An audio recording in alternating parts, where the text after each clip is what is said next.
Welcome to week 6. We're going to do 3 specific things this week. The first is that you're going to choose the position that you're going to take ultimately in your project 4, and you're going to write your thesis statement. Now, your thesis or your purpose statement is something that probably a lot of you have done before, and you might even have been taught to do it in kind of a 3-part construction. We're not going to worry about that. We're not writing 5-paragraph essays in here. What we do need is one specific point that you want to argue. So one of the things we're going to work on this week and next week is refining that position down to something very clear, very easily stated in one sentence. So when I read just that one sentence, it's like reading the one-sentence summary from way back in week 1. Okay? So we'll work on that.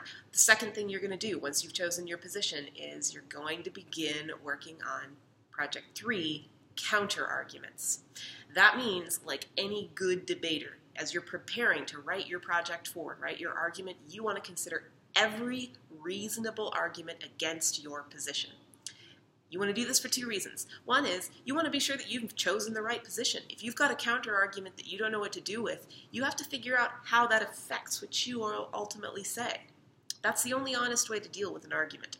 The second reason that you need to do that, though, is you got to start thinking about what your audience might come back to you with. How will you address the criticisms of your position?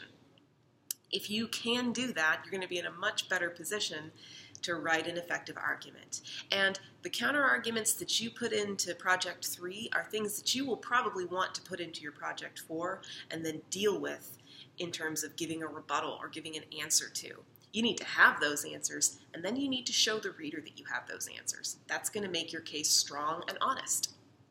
The third thing that you're going to do, and this is very closely related, all 3 of these things, you need to start thinking about audience analysis. Now, that means deciding who your audience needs to be. Yes, your audience for this paper is me and your classmates. That's true. That's just a given. But think about what you want to argue for. Who has the power to make the change that you need to see happen? That's your main audience. Now, once you know who they are, you also need to think about what they care about, what their values are, and what kinds of things you need to present to be most convincing to them.